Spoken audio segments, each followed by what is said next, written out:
Friends কেমন আছো? আশা রাখছি ভালো আছো। আজকের ভিডিওটি হতে চলেছে খুবই মজাদার এবং গুরুত্বপূর্ণ, কেননা আজকে আমি তোমাদেরকে এমন কিছু কোশ্চেন বলবো অর্গানিক কেমিস্ট্রি থেকে, যেগুলো 2025 সালে যারা এইচএস পরীক্ষা দেবে তাদের জন্য খুবই গুরুত্বপূর্ণ হতে চলেছে। এই সমস্ত কোশ্চেনগুলো তোমাদের 2025 সালের জন্য আসার সম্ভাবনা ভীষণ ভীষণ ভীষণ। তাই তোমরা এই সমস্ত কোশ্চেনগুলো অবশ্যই খাতায় টুকে নেবে, অথবা তোমাদের কাছে যদি কোনো বই থাকে তোমরা এগুলো ঠিক চিহ্ন মেরে রেখে দিতে পারো। আর যারা এখনো পর্যন্ত বইগুলো কিনে উঠতে পারো নি, তোমরা এখান থেকে আমি যেই সমস্ত কোশ্চেনগুলো তোমাদেরকে বলছি, কোশ্চেনের সাথে আমি তোমাদেরকে উত্তরও বলবো, সেই সমস্ত কোশ্চেন এবং উত্তরগুলো তোমরা নোটবুকে তুলে রেখে দেবে। তো বন্ধুরা চলো শুরু করা যাক। ভিডিও শুরু করার আগে তোমাদেরকে বলে রাখি, তোমরা যারা আমাদের চ্যানেলে নতুন এসেছো তো অবশ্যই আমাদের চ্যানেলটিকে সাবস্ক্রাইব করবে এবং আমাদের পাশে থাকো, এবং ভিডিওটি ভালো লাগলে অবশ্যই লাইক করবে, শেয়ার করবে, এবং কোনো যদি ডাউট থাকে তো অবশ্যই আমাকে কমেন্ট করতে একদম ভুলবে না। চলো তাহলে শুরু করা যাক। Most important organic chemistry suggestion. তোমরা দেখতে পাচ্ছ যে CH3CH2OH অর্থাৎ ইথানল থেকে ইথাইল ক্লোরাইড অর্থাৎ CH3CH2Cl তোমরা কীভাবে বানাতে পারবে। আমি এখানে হোয়াইট চিহ্ন দিয়েছি, আর এখানে হোয়াইট চিহ্নে বসবে HCl বা অনাদ্র ZnCl2, অথবা PCl5 দিলেও চলবে, অথবা PCl3 বা SOCl2 আর পিরিডিন দিলেও চলবে। তো আমি বলে রাখি যে আমি কেমিস্ট্রি শিক্ষক নয়, আমি ফিজিক্স নিয়ে আলোচনা করি। তাই যদি কোনো কারণে যদি কিছু ভুল হয়ে থাকে কোথাও, তো অবশ্যই আমাকে ক্ষমা করে দিও এবং কমেন্টে আমার সেই ভুলটা শুধরে দিও, এটা আমি তোমাদের কাছে অনুরোধ করছি। চলো দ্বিতীয় নম্বর কোশ্চেনটি জানা যাক। দ্বিতীয় নম্বর যে কোশ্চেনে তোমরা দেখতে পাচ্ছ যে CH3CH2OH থেকে আমরা এখানে কি বিক্রিয়াটি অর্থাৎ কী দিলে CH3CH2I হবে। এখানে তোমরা যদি HI দিয়ে থাকো, HI দিলে এখানে জল হিসাবে 1 অণু জল চলে যাবে এবং আইটা পড়ে থাকবে, অথবা PI3ও তোমরা দিতে পারো। তৃতীয় নম্বর কোশ্চেনটি দেখে নাও। তৃতীয় নম্বর কোশ্চেনটি যে একটি বেঞ্জিন বলের উপর CH3 রয়েছে অর্থ পজিশানে, সেখান থেকে তোমাদেরকে এখানে অর্থ পজিশানেই একটি মাত্র হাইড্রোজেনের অপসারণ হবে, অর্থাৎ একটি মাত্র হাইড্রোজেন উড়ে চলে যাবে এবং তার বদলে একটি ব্রোমিন চলে আসবে। ইথাইল ব্রোমাইড, সম্ভবত বেঞ্জাল ইথাইল ব্রোমাইড হতে পারে। সরি, আমি কেমিস্ট্রি শিক্ষণের আগেই বলেছি, ভুল হলে অবশ্যই ক্ষমা করে দিও। এবং এখানে হোয়াইট চিহ্ন অর্থাৎ কী বিক্রিয়াটি দিলে এখান থেকে এইটি হবে।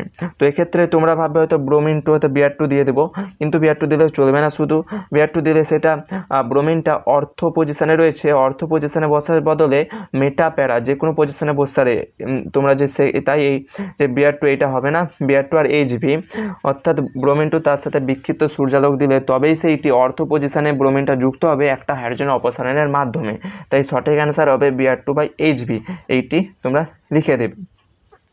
4 নম্বর কোশ্চেনটি দেখে নাও যে CH3CH ডবল বন্ড CH2 থেকে তোমরা যদি HBr দিয়ে দাও তবে CH3CHBr CH3 হবে।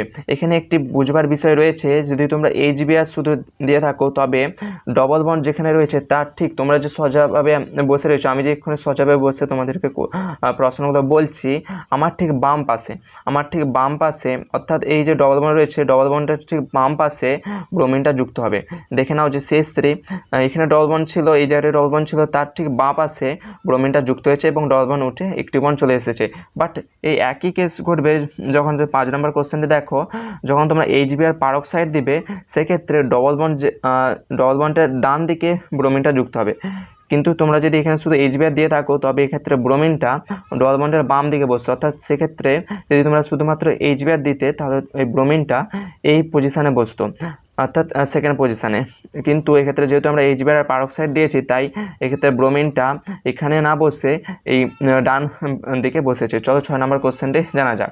6 নম্বর কোশ্চেনে যে CH3CN থেকে তোমরা যদি এখানে SnCl2 আর গাঢ় HCl তার সাথে জল আর একটু শীত দিয়ে দাও, তাহলে এক্ষেত্রে CH3CHO হয়ে যাবে। 7 নম্বর কোশ্চেনটি দেখে নাও। 7 নম্বর কোশ্চেনে যে CH3CN প্লাস 2 অণু জল দিলে এবং তার সাথে লৌহ অ্যাসিড বা লৌহ ক্ষার যদি তোমরা দিয়ে থাকো তবে সেক্ষেত্রে হয়ে যাবে CH3COOH। এই ছিল 7টি প্রশ্ন। চলো আরও কোশ্চেন বলতেছি। যদি এই পর্যন্ত তোমরা যে ভিডিওটি দেখলে, যদি ভিডিওটি দেখে তোমরা কিছু যদি শিখতে পারো, অবশ্যই ভিডিওটিকে লাইক করবে, এবং কোনো যদি ডাউট থাকে এবং আমার যদি কোনো ভুল হয়ে থাকে অবশ্যই তোমরা কমেন্ট করতে একদম ভুলবে না। চ্যানেলে নতুন হয়ে থাকলে অবশ্যই চ্যানেলটিকে সাবস্ক্রাইব করে নাও। পরবর্তী ক্ষেত্রে আমি আরও তোমাদেরকে suggestions relative organic chemistry, physics থেকে অনেক সাজেশান দেবো।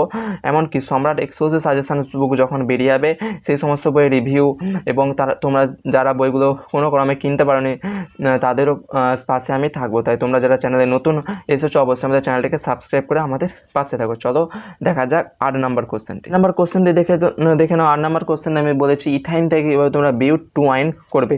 ইথাইন অর্থাৎ তোমরা জানো ইথাইন অর্থাৎ CH111CH, সেক্ষেত্রে তোমাদেরকে বিউট-টু-ওয়াইন অর্থাৎ CH3C111C তোমাদেরকে প্রস্তুত করতে হবে। তো প্রথমে CH111 থেকে CH111CH থেকে তোমাদেরকে প্রথমে NaH2 আর তরল NH3 অবশ্যই 2 মোল দিতে হবে, যেহেতু তোমাদেরকে বিউট-টু-ওয়াইন বলেছে তাই তোমাদেরকে এখানে 2 মোল NaH2 আর তরল NH3 দিতে হবে। কারণ 2 মোল দিলে দুটো সোডিয়াম এই হাইড্রোজেনের অপসারণের দ্বারা এই হাইড্রোজেনের পজিশনগুলো দখল করবে। তাই এক্ষেত্রে দেখো পরবর্তী ক্ষেত্রে 2 মোল NaNH2 আর তরল NH3 দেওয়ার সাথেই এই যে হাইড্রোজেন রয়েছে হাইড্রোজেনটাকে উঠে যে এখান থেকে মানে 2 মোল দিয়েছিলাম সোডিয়াম মানে NaH2 তরল NH3, তাই এক্ষেত্রে 2 মোল অবশ্যই সোডিয়াম রয়েছে। তোমাদের বুঝবার জন্য এভাবে বলছি, 2 মোল সোডিয়াম রয়েছে। তাই প্রথম যে একটি সোডিয়াম সেইটা এই হাইড্রোজেন অপসারণের মাধ্যমে এই পজিশানে বসেছে এবং পরবর্তী ক্ষেত্রে আরেকটি হাইড্রোজেন অপসারণের দ্বারা আরেকটি সোডিয়াম এই পজিশানে বসেছে। এবং তোমরা জানো যে সোডিয়াম অর্থাৎ Na ওটা সর্বদা ক্যাটায়ন বহন করে অর্থাৎ প্লাস চার্জ, তাই ক্ষেত্রে প্লাস এবং কার্বন মাইনাস হয়েছে, দুই ক্ষেত্রেই একই।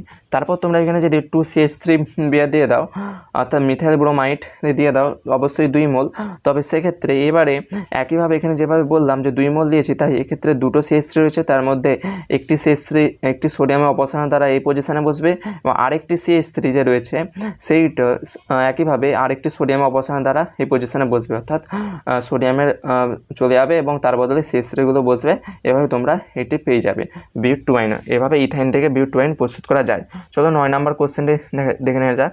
9 নম্বর যে কোশ্চেনটি দেখতে পাচ্ছ, জানি না এর নামটা কি, আমি বলছি আমি কেমিস্ট্রির শিক্ষক নয়, নাহলে বলে দিতাম। এক্ষেত্রে ব্রোমিন যে রয়েছে একটি বেঞ্জিন বলা চলবে না, বেঞ্জিন থাকলে এক্ষেত্রে এভাবে বন্ডগুলো বসছে, কিন্তু এটা বেঞ্জিন বলাই নয়, জানি না, তোমরা তোমাদের শিক্ষকের কাছে অবশ্যই জেনে নিও এর নামটা কি। এখানে এইটা থেকে এই যে যৌগটা রয়েছে এভাবে কীভাবে তোমরা প্রস্তুত করতে পারবে, তো তোমরা যারা জানো উত্তরটা অবশ্যই আমাকে কমেন্টে লিখে বলে দাও এক্ষুনি, কারণ আমি বলার আগে তোমাদেরকে বলতে হবে। আমি বলছি উত্তরটা কি। এক্ষেত্রে শুধুমাত্র তোমরা যদি ওয়াটার দিয়ে দাও অর্থাৎ H2O যদি তোমরা দিয়ে দাও তবেই এই যৌগটা থেকে এই যৌগটি প্রস্তুত হয়ে যাবে। এইটি ছিল 9 নম্বর কোশ্চেন। এবার দেখে নাও 10 নম্বর কোশ্চেন, যে CH3CH2Br ইথাইল ব্রোমাইড থেকে কীভাবে তোমরা ইথেন প্রস্তুত করতে পারবে। ইথাইল ব্রোমাইড থেকে কীভাবে তোমরা ইথেন প্রস্তুত করতে পারবে। তো CH3CH2Br থেকে CH3CH3 প্রস্তুতের অনেকগুলোভাবে তোমরা প্রস্তুত করতে পারবে। আমি প্রথম যেটা বলবো সেটা হচ্ছে যে তোমরা যদি এক্ষেত্রে H2 আর নিকেল তার সাথে নিকেল বা প্লাটিনিয়াম তার সাথে যদি সামান্য পরিমাণ হিট দিয়ে থাকো প্রায় 325 কেলভিন তাপমাত্রা দিয়ে দাও, তবেও CH3CH2Br থেকে CH3CH3 প্রস্তুত করা যাবে। অথবা তোমরা দ্বিতীয় নম্বরে তোমরা HI তার সাথে যদি HI সাথে তোমরা যদি লাল ফসফরাস দিয়ে দাও, তার সাথে যে কিছু তাপমাত্রা তোমরা দিয়ে দাও প্রায় 425 কেলভিন বা 475 কেলভিন তাপমাত্রা যদি তোমরা দিয়ে দাও, তো সেক্ষেত্রেও CH3CH2Br থেকে CH3CH3 প্রস্তুত করা যাবে। আর তৃতীয় নম্বর যে রয়েছে, তৃতীয় নম্বর পদ্ধতিতে তোমরা যদি এক্ষেত্রে জিঙ্ক আর HCl বা জিঙ্ক কপার আর C2H5OH যদি তোমরা দিয়ে দাও, সেক্ষেত্রেও কিন্তু এই CH3CH2Br থেকে CH3CH3 প্রস্তুত করা যাবে। এই তিনটি বিকারক তোমরা যদি ইউজ করো তবে যে কোনো একটি দিলেই CH3CH2Br থেকে CH3CH3 প্রস্তুত করা যাবে। তোমরা তিনটের মধ্যে যেটি তোমাদের সবথেকে ভালো লাগবে, যেটি তোমাদের মনে রাখতে সুবিধা হবে সেটা তোমরা মনে রেখো। কিন্তু আমি বলবো তিনটেই মনে রাখবে, কারণ তোমাদেরকে হয়তো এবারে সেমিস্টার পদ্ধতিতে রয়েছে, তাই সেমিস্টার পদ্ধতিতে হয়তো তোমাদেরকে CH3CH2Br এইভাবে একটি যৌগ তুলে এখানে হোয়াইট চিহ্নের জায়গায় হয়তো দিয়ে দিল Zn পারা HCl বা Zn কপার C2H5OH, যে কোনো এই দুটোর মধ্যে একটি দিয়ে দিল। তো সেক্ষেত্রে তোমাদেরকে না হোয়াইট চিহ্ন দিয়ে এবারে এই যৌগটি তোমাদেরকে লিখতে হবে। তখন তোমরা হয়তো এইটি মনে রেখে গেছো, কিন্তু তোমাদেরকে পরীক্ষায় এইটি দিয়েছে, তাই সেক্ষেত্রে তোমরা অসুবিধায় পড়তে পারো। তাই তিনটেই মনে রাখবে এবং তিনটে দিতে কী হয়ে থাকে সেটা তোমরা অবশ্যই মনে রাখবে। আমি যেহেতু কেমিস্ট্রির শিক্ষক নয়, নাহলে তোমাদেরকে আরও বিস্তারিতভাবে বলতে পারতাম। আমি ফিজিক্সের টিচার, ফিজিক্স নিয়ে আলোচনা করি, তাই ফিজিক্সের সমস্ত ধরনের কোশ্চেন তোমরা আমাদের এই চ্যানেল থেকে পেয়ে যাবে। তার সাথে অন্যান্য সাবজেক্ট, সায়েন্সের সাবজেক্টগুলোও আমি তোমাদের সাহায্য করার চেষ্টা করবো। সমস্ত suggestions, relative question, important question, সম্রাট এক্সেল সাজেশন বুক থেকে তোমাদের রিভিউ কোশ্চেন, ইম্পর্টেন্ট কোশ্চেন সব নিয়ে আমি আলোচনা করবো। তাই তোমরা আমাদের চ্যানেলে যারা নতুন এসেছো অবশ্যই আমাদের চ্যানেলটিকে সাবস্ক্রাইব করবে, আমাদের চ্যানেলের পাশে থাকবে এবং ভিডিওটি ভালো লাগলে অবশ্যই লাইক করবে। আজকের ভিডিওটি ছিল এই পর্যন্তই। পরবর্তীকালে দেখা হচ্ছে আরও নতুন ভিডিও নিয়ে। তোমরা চ্যানেলে নতুন হতে হলে আরও একবার আমি রিকোয়েস্ট করবো, অবশ্যই চ্যানেলটিকে সাবস্ক্রাইব করবে তো এবং বন্ধুদের সাথে শেয়ার করবে। চলো আরও নেক্সট ভিডিওতে দেখা হচ্ছে।